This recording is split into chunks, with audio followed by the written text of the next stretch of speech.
भर सभेत पंतप्रधान नरेंद्र मोदी यांनी डायरेक्ट मुस्लिम समाजाला सांगितले घोसपिट्या. याचे प्रत्युत्तर देताना खासदार बॅरिस्टर असदुद्दीन ओवैसी यांची प्रतिक्रिया. संवाददाता शेख युसुफ, न्यूज 18 नगर.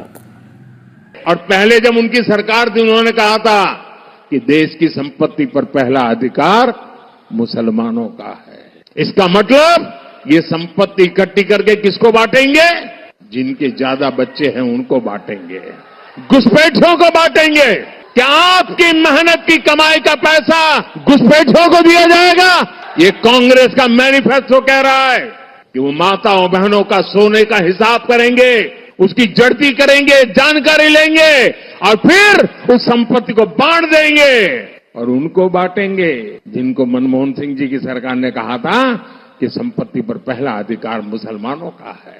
भाइयों बहनों, ये अर्बन नक्सल की सोच, मेरी माताओं बहनों, ये आपका मंगलसूत्र भी बचने नहीं देंगे. यहां तक जाएंगे मैं कहने आया हूं. हमारे भारत के प्रधानमंत्री नरेंद्र मोदी का एक भाषण हुआ.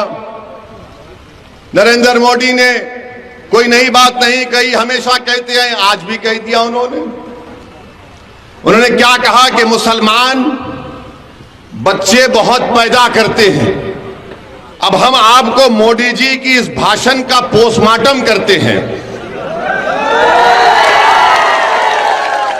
उनके भाषण का, उन्होंने जो भाषण दिया उस बारे में आपको जो झूठ उन्होंने बोला उसकी सच्चाई को आपके सामने रखकर, ताकि मोदी जी को भी मालूम हो जाए कि मोदी जी आप लंबी लंबी फेंकते हैं जावेद की तरह, मगर हम आपको सच्चाई बता देते हैं. और सच्चाई यह है मेरे भाई कि भारत में मुस्लिम हमारी मां और बहनों का जो फर्टिलिटी रेट है वो 2.36 है, कम हुआ है.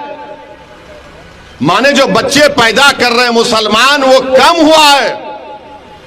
हमारे हिंदू भाई बहन का उससे कम है जरूर, मगर हमारा कम हुआ है. मगर मोदी जी क्या बोलते? बच्चे बहुत पैदा कर रहे हैं. अच्छा मोदी जी, आपके कितने भाई हैं? 6. अमित शाह के कितनी बहनें हैं? 6.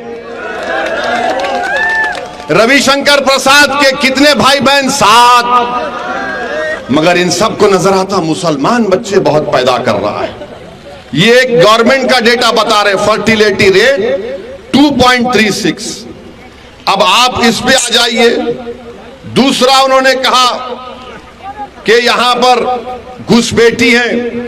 15 जुलाई 2014 को गवर्नमेंट ने पार्लियामेंट में इस तरह का कोई जवाब नहीं दिया, कोई एस्टिमेट नहीं है. कहा 25 नवंबर 2014 को गवर्नमेंट ने कहा कि कोई डेटा नहीं है, नंबर नहीं है. 6 दिसंबर 2016 को गवर्नमेंट ने कहा कोई कंफर्म डेटा नहीं है बांग्लादेश से जो लोग आ रहे हैं. 22 दिसंबर 2015 को लोकसभा में गवर्नमेंट ने कहा हमारे पास कुछ रिकॉर्ड नहीं है.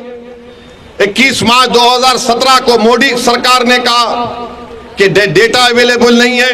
11 अप्रैल 2017 को गवर्नमेंट ने कहा कि डेटा नहीं है कि बांग्लादेश से कितने आ रहे. 1 अगस्त 2017 को गवर्नमेंट ने वही जवाब दिया. 20 मार्च 2018 को वही जवाब दिया. 2 जुलाई 2019 को वही जवाब दिया. 3 मार्च 2020 को मोदी सरकार ने वही जवाब दिया कि हमारे पास डेटा नहीं है, नंबर नहीं है. तो मोदी जी, आप किस बुनियाद पर घुसपैठी कह दी हमको बताओ. अब मोदी जी का जवाब सुनो आप. अब हम उनको जवाब दे रहे हैं. अगर हमारे दक्षिण भारत के जो प्रदेश हैं, वहां पर बच्चे भी कम पैदा हो रहे हैं और सबसे ज्यादा भारत सरकार को पैसा पूरे भारत से मिलता है, तो मुंबई से और दक्षिण भारत से मिलता है. मोदी जी, आप देश को तोड़ने का काम कर रहे हैं. आप देश को कमजोर करने का काम कर रहे हैं.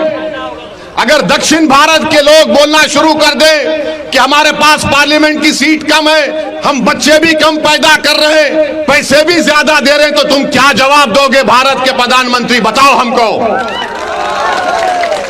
बताओ क्या जवाब दोगे आप? मेरे अजीज दोस्तों और बुजुर्गों, ये नरेंद्र मोदी भारत को कमजोर करने का काम कर रहे हैं।